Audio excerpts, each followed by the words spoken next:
You might think it's odd to discuss this week in Jihad. The infidels don't know the motive. But David Wood's here, and he's got it all clear. He's more powerful than a locomotive. Ladies and gentlemen, This Week in Jihad is back and better than ever. I am Robert Spencer, author of the Quran, and with us tonight, as always, is the world's premier foe of cant, hypocrisy, deception, and lies, Dr. David Wood. David, welcome. At the rate you're using up rhymes there, you're gonna run out. Run out? Yeah, it's gonna be like 25 weeks from now, and you're gonna be like, down with jihadis. Let's all do Pilates. And, That's great. That's great. I'll go with that next week. Nice. Anyway, lots of jihad this week, ladies and gentlemen, but I think we should start with a friend, your friend and mine, Uthman ibn Farouk. Oh. There he is, stabbed in San Diego by a ranting Islamophobe. But it appears in an expose published this week that Uthman ibn Farouk was not entirely on the level. David, what do you think? What exactly happened here? Shocker. You know, it's funny, Robert. I was just on and anyone who saw it can verify. I was just on a live stream a few days ago with Dr. Tony Costa, and people were, asking about various things and so on. And I said, during a discussion in which Sheikh Uthman came up, that if you're dealing with a narcissist, how you deal with a narcissist is you give the narcissist a ton of attention. So give the narcissist attention for a couple months, and then completely ignore the narcissist and watch what happens as he tries to regain the attention. He'll do some crazy, really stupid stuff. And then, of course, we have this story that you just that you're referencing, where it came out that Sheikh Uthman, after claiming that he was stabbed and then claiming that he filed a police report and that the perpetrator had been arrested, and alhamdulillah, it turns out the San Diego Police Department said, we have no record of any of this ever. Nothing. No police report, no one being arrested. They have no idea what's going on here. It's Sheikh Uthman saying it. And that's why Sheikh Uthman's getting all sorts of nicknames. They call him Sheikh Ibn Fibbin, Sheikh Ibn Footnote, because he tried to use a footnote as a Muslim source at one point. Sheikh Ibn Smollett, after Jussie Smollett. So yeah, he's getting some great names. Sheikh Ibn Ketchup from the picture that he was using. And so, that's our good friend. Guys, if you want to become a popular da'i nowadays, just follow the roadmap, and Sheikh Uthman has given it to you. Because guess what? His followers do not care. He could fake 100. He could fake 100 hate crimes. It doesn't affect him the way it would affect someone like Jussie Smollett. So it's like worse. The Ummah is even worse when correcting their lying leaders than Hollywood is. This is, there are a number of implications to this. This is a very interesting case because, of course, it shows the currency of today, of the culture today, is victimhood. That the more you're victimized, the more powerful and influential you are. And so Sheikh Uthman ibn Farouk wanted to be a star, wanted to be powerful, and he knew that the way to do that was not to be compelling or interesting or funny. The way to do that was to be a victim. But the San Diego police keep a publicly accessible database of hate crimes. This is not in it. He never reported anything. So at very least, even if something happened, he lied about how it was being investigated and that the attacker had been arrested. But it's pretty clear that he faked the whole thing and never called the police because there was no crime to report.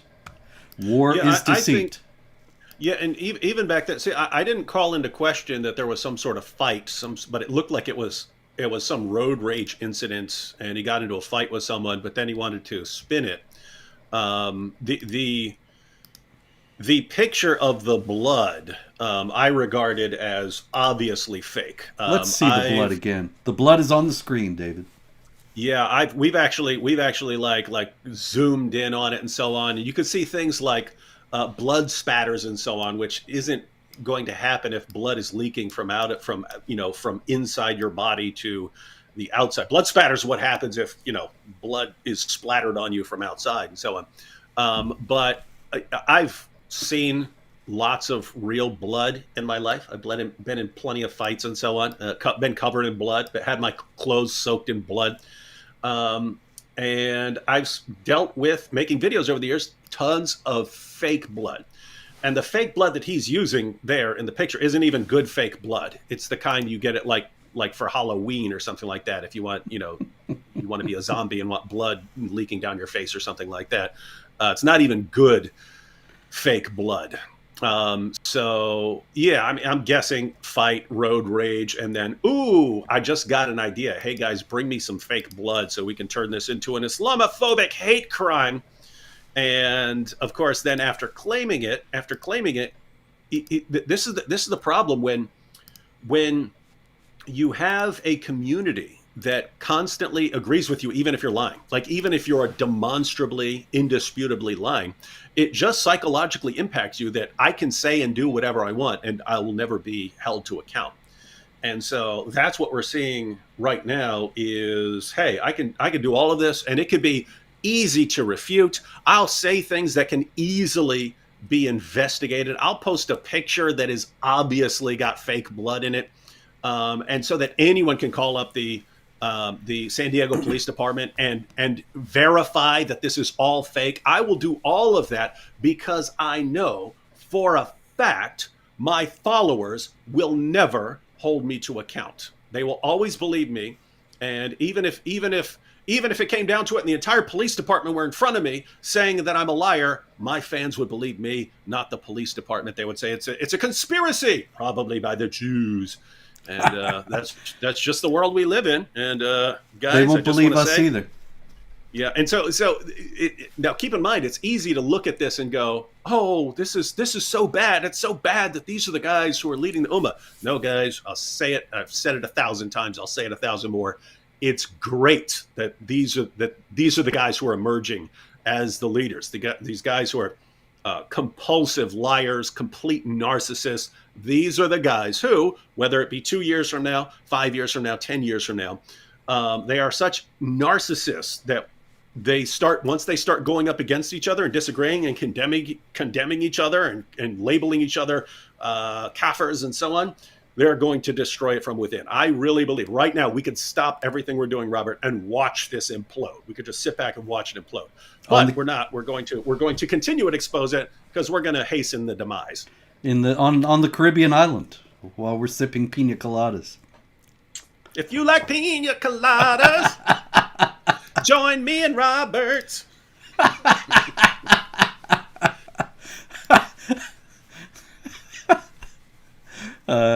No more jihad. That's it.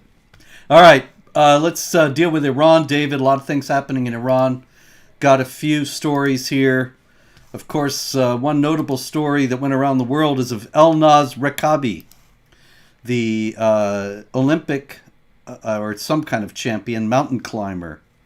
I didn't know that they did that. That was pretty cool video of her climbing up walls, and they've got a special wall that's got sort of mountain features. But anyway, she competed without a hijab. She went back to Iran, apparently was arrested. She has now said that she did it inadvertently, that the hijab fell off and she didn't notice, but there are no photographs of her wearing it at this particular meet. And so it does seem as if she was trying to make a protest, but was rather taken aback by the reaction. These Iranian authorities, of course, are operating on the basis of the Quran's directives, such as chapter 8, verse 60, strike terror in the enemies of Allah. And so to terrorize this individual, clearly they have threatened her to say that it was an accident and she's not really protesting at all.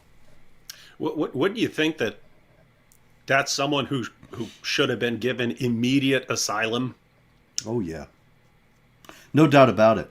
But of course, it's very problematic because the European Union is doing business with the Islamic Republic. The Biden administration was trying very hard to revive the Iran deal. They don't want to see the regime fall. They want to do business with the regime. So they're not going to be helping the protesters. The protesters are on their own. I wish them all success. There was one story here that gives great hope, and that was that the security forces actually fled from the protesters, reportedly, in several cities. And that is really the only way this thing can succeed. If the security forces get tired of shooting down their own friends, wives, daughters, etc., and that they become afraid of them. Yep, and that's how, I mean, it sucks to see fighting and all the people who die and so on, but that's how revolutions work, right? People get sick of being oppressed by their oppressors. Looks like that's what we got to do. And so, I mean, exactly. we've seen tons of these stories. I mean, it's just amazing that a lot of this. There are lots of men involved and lots of men who are jumping on, who are opposing the Sharia police and so on. But it's amazing because it's women who are really, and girls and schoolgirls who are leading this revolution. And I saw a clip. I have to go back and make sure I didn't misinterpret it, but it was because I'm interested in seeing what the various Muslim leaders are saying. And so, Yasser Qadi we've talked about him before and so on. But I believe this past Sunday at Speaker's Corner, it was Ali Dawa.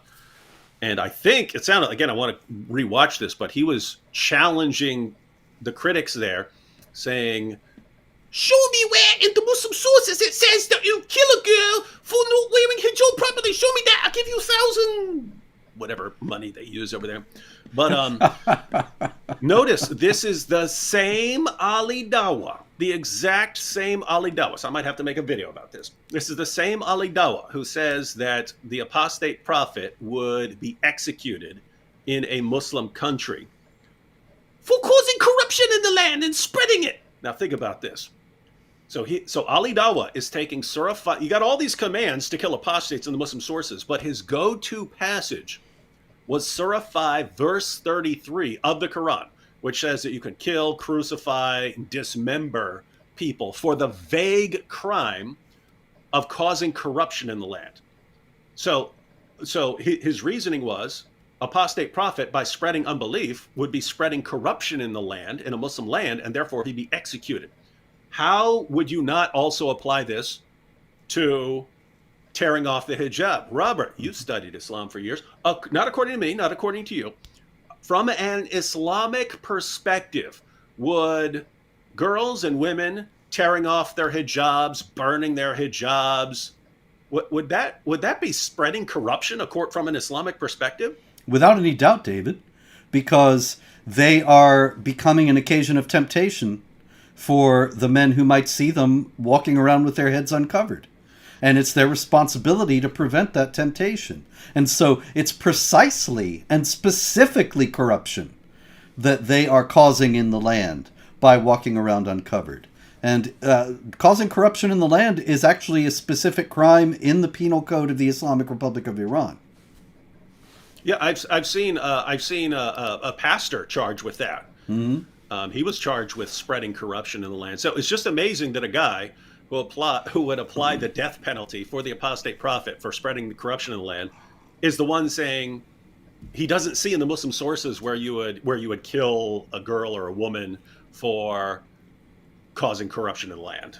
And it's just it's interesting stuff. But anyway, Ali Dawa, when this gets back to you, I'll expect my check in the mail. Oh wait, I'm not giving you my address because we know what had happened to me. I expect that Ali Dawa knows full well that it's a capital crime in the Islamic Republic and that's based on Islamic sources, but he wants to try to do what he can to make sure that the infidels don't know and keep them wrong-footed on the defensive and feeling as if they are speaking about Islam without knowledge in Britain and consequently should be quiet or perhaps learn from the likes of Ali Dawa and Muhammad Hijab. And so that's what his game is. I would bet he can contradict me should he wish. But in any case, stories out of Iran, sexual assaults by police, sometimes in public, of women. Now, David, what do you think that's happening for? Yeah, and that's I think Ali Dawah also was challenging him on that. But I mean, it sounds like they're just reading Surah 33 of the Quran, which is you wear the hijab so that you won't be molested. And so that if you're not wearing it, yes. That sounds like the implication that if you're not wearing it, it's because you want to be molested. That's it. There's also another thing, and that is that because it's the woman's responsibility to make sure that men aren't tempted, it's her fault if they are.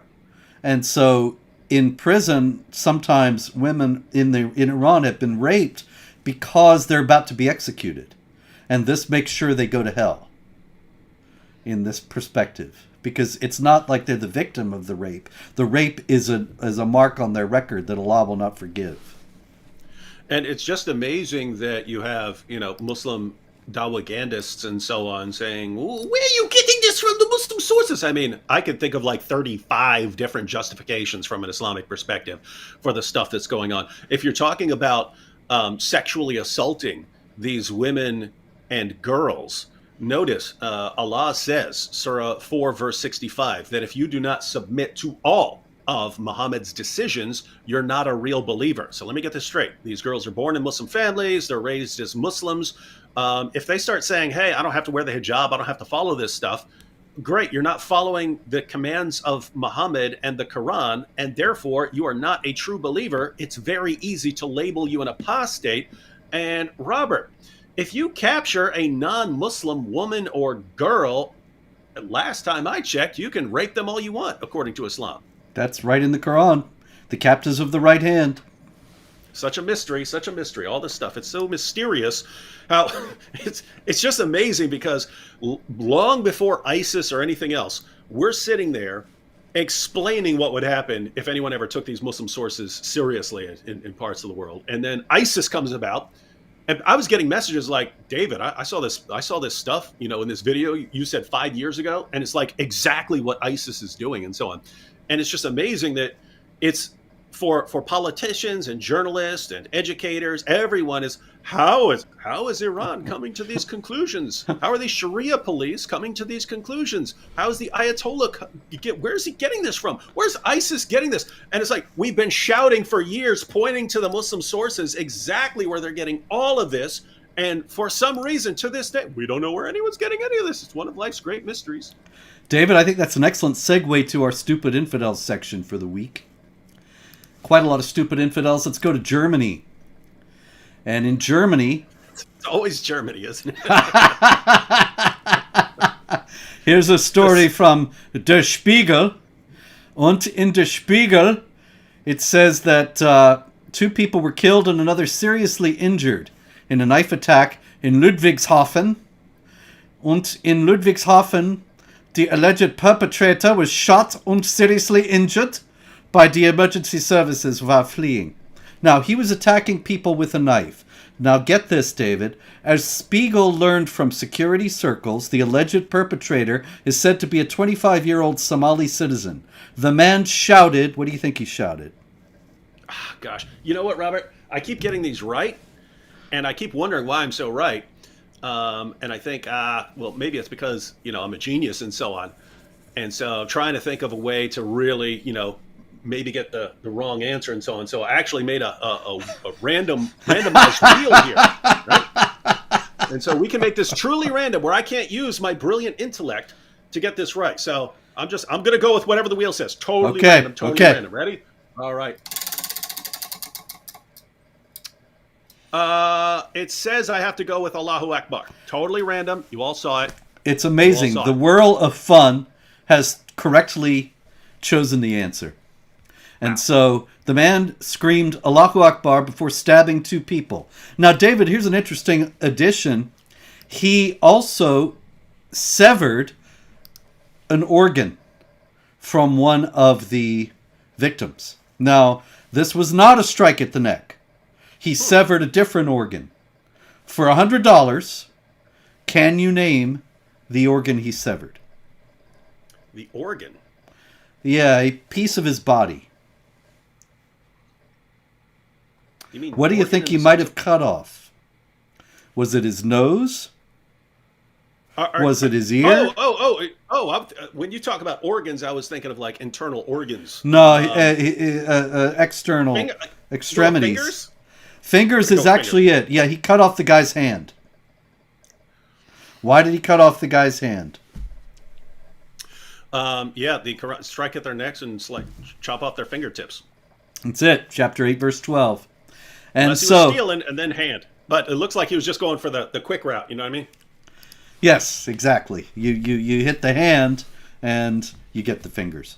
But the end of the story from Der Spiegel is that the police, they are searching for the motive. Yes, really. They'll never find one. No. Not using their methodologies where there is precisely one explanation that is permanently ruled out of consideration. They will never find the correct answer. Exactly. Okay. More stupid infidels. This is the story of a gentleman named Pegam Mustafa, who is a citizen of Great Britain. And he is a Muslim scholar. However, he has said, the story, unfortunately, I must apologize to Mr. Mustafa, I'm not familiar with his work, but the Times of London says that he has been the subject of death threats from mosques in Scotland. Doesn't say what he taught to get the death fatwas from mosques in Scotland, but he got them. And now he is claiming that the police are not taking seriously the death threats that he has received because they are afraid of being called. What do you think they're afraid of being called, David? The go-to would be Islamophobes, but I can think of a couple others, but I go with Islamophobes. You win again. Meanwhile, I'm gonna need a couple wheels. Yes.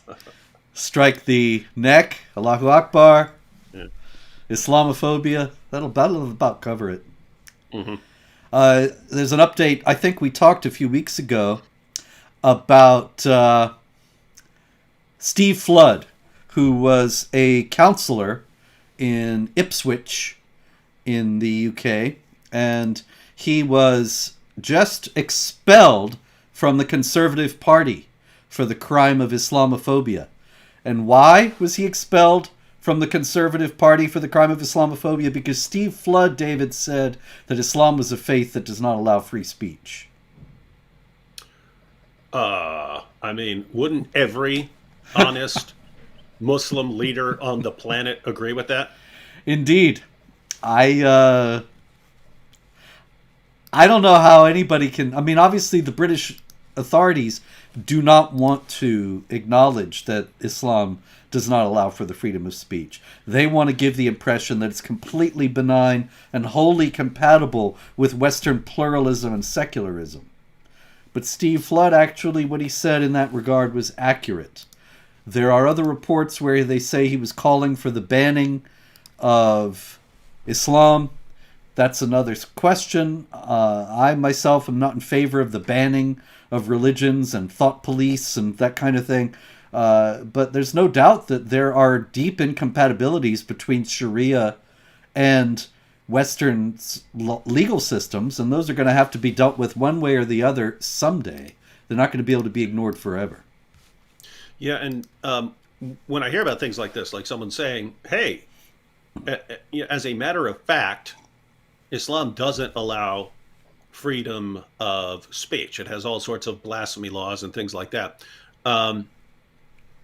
And when someone states what is indisputably true and what any honest Muslim scholar or leader on the planet would say if he weren't trying to deceive you, and then you punish the person for stating the obvious, it's like this overarching concern, because this is happening in so many different areas where anyone who has the courage to not mindlessly go with whatever stupid, idiotic, false claim is currently being spread. And you punish the people who have courage to speak the truth. Mm-hmm. And if that happens long enough, then everyone learns, oh, okay, whatever else happens, don't say what's true, because that gets you punished. So just keep quiet and hope that the problem goes away, at least to the next generation where our kids will have to deal with it. So then you get people saying 2 + 2 is 5, like in 1984, because that's what the state wants.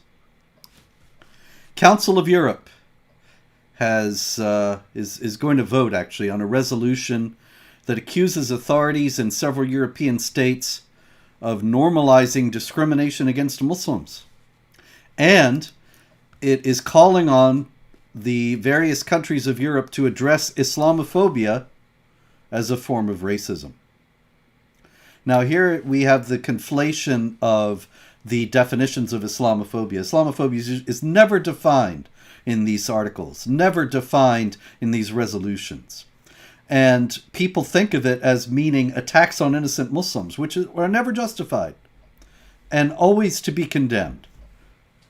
It's also used, however, to refer to what we're talking about here, to refer to honest discussion of what Islam teaches and how Muslims act on it. And so that was what is going to end up being silenced by the Council of Europe resolution, and not just attacks on innocent Muslims. And think about how insane this is. They're saying, hey, people are doing something that's calling for discrimination against Muslims. And if you ask what it is, it'd be like, oh, they're calling Muhammad a pedophile for having sex with a 9-year-old and things like that. But notice, if there were any consistency in these leaders at all, they would have to say, hey, Islam calls for discrimination against non-Muslims. In the Quran, Jews and Christians and polytheists are called the worst of creatures. The Quran calls for violently subjugating them. The Quran says that those who are with Muhammad are severe against disbelievers and merciful only towards themselves, only towards fellow Muslims. Muhammad said he's been commanded to fight people until they say there's no God but Allah and Muhammad is his messenger. This is clearly, indisputably, 100% calling for discrimination against non-Muslims, and therefore needs to be condemned. They wouldn't do that in a million years, not European leaders. They wouldn't do that in a million years. And yet, if you point out what I just said, then they want to come after you and say, you see, you're causing discrimination. By doing what? By pointing out that Islam calls for discrimination. It's like, if you just pick like the stupidest people in the world and put them all together to make decisions that are as dumb as possible, it's like, those are the people who became leaders of these organizations that, yep, it's wild stuff. All right. I got a whole section here, David, that I call, What Did You Expect? These are the kinds of stories that might surprise people who believe what they tell us about Islam, but won't surprise anybody who knows anything about it. So, for example, our old pal Abu Bakr Bashir. You remember Abu Bakr Bashir, David? I remember the name, but there's so many Abu Bakrs, like they're all jumbled in my head. Yeah, this guy, he's the one from Indonesia. He was a very prominent Muslim cleric in Indonesia. He was linked to the Bali bombing in 2002, where 202 people were killed. He was jailed for a while for that, but got out early. He's very popular, of course. 84 years old now. And he said that the Bali bombers had good intentions and purposes because they were trying to get rid of sinful deeds, such as music and alcohol, because they hit a nightclub. Because music and alcohol go against Islamic law. Well, following that reasoning, you could defend anything, right? I mean, Osama bin Laden was just trying to get rid of evil. Well, yeah.